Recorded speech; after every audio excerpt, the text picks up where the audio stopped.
Chris and Brandon with the Kabuki Strength Team coming at you with some more glute activation. So this one is a lot of fun. This is one, some of the ones we played around with are more like finisher exercises, done at lighter weight, usually not with any load besides the band, and they're done in the, like the 25 to 50 rep range.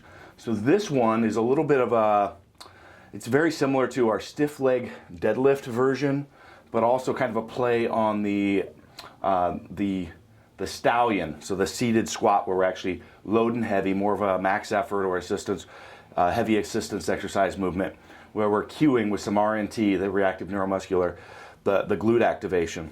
So here we're going to go with a little bit of a wider stance, like a good morning-ish stance.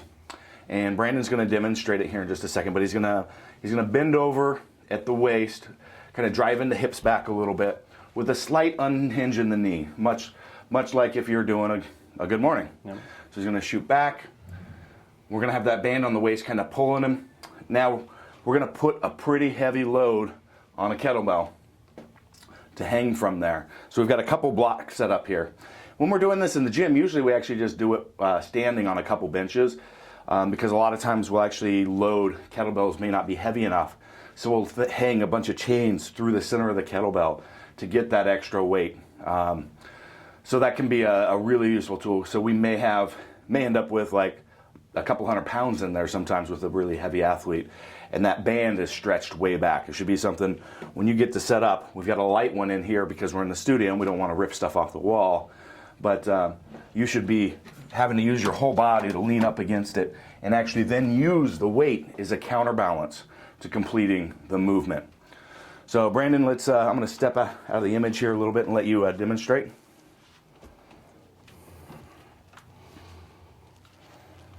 Boom. Great. And you can see that firing already, just in that standing pattern right there. Notice a little bit of bend. Beautiful way to practice that hip hinge.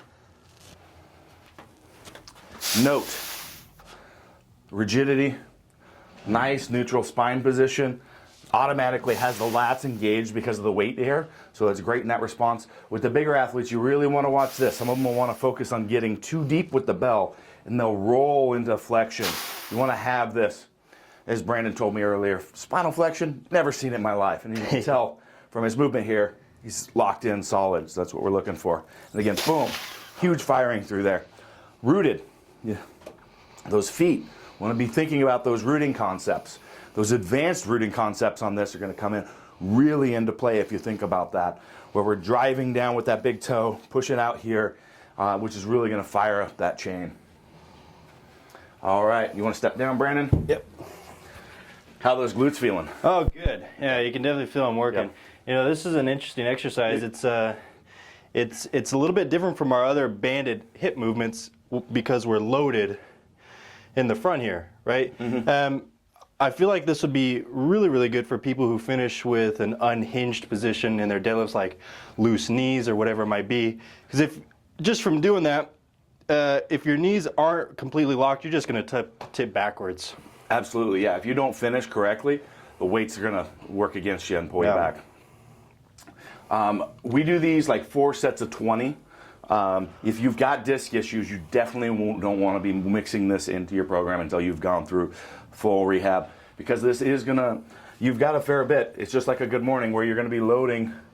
We've got a lot of shear stress onto that low back, loading into that position. So you're just going to want to be really aware of that. It can be a great development though, as long as you maintain that stability and hold that movement.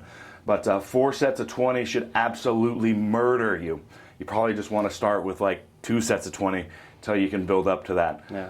But again, really heavy band tension, pretty damn heavy weight as well mixed in. So this is something that is definitely doesn't fall in the same game plan as the the lighter sets of 50 to 100 on things like pony rides. So. Any last words on that, Brandon? Yeah, this is definitely one that you need a heavy weight in your hands too. Otherwise, the band by itself is just going to tip you over. But like we said, this really takes into account all of those rooting concepts we've been going over. Because if you're not really locked in that lower body, because the bands should be heavy enough, they're just going to pull you back. So it's gonna show any kind of laxities that you have in the chain. Yeah, absolutely. That weight has to be there as a counterbalance. You should be driving it out so hard with that band. Sometimes we'll actually use a partner to help you get into position with the band. We have that much tension before you actually load the weight. So, all right, have fun with the Ukrainian Stallion. We call it that because it's a play on our Stallion squat and what's called a Ukrainian deadlift, which is actually what we were doing there. So, all right, signing out.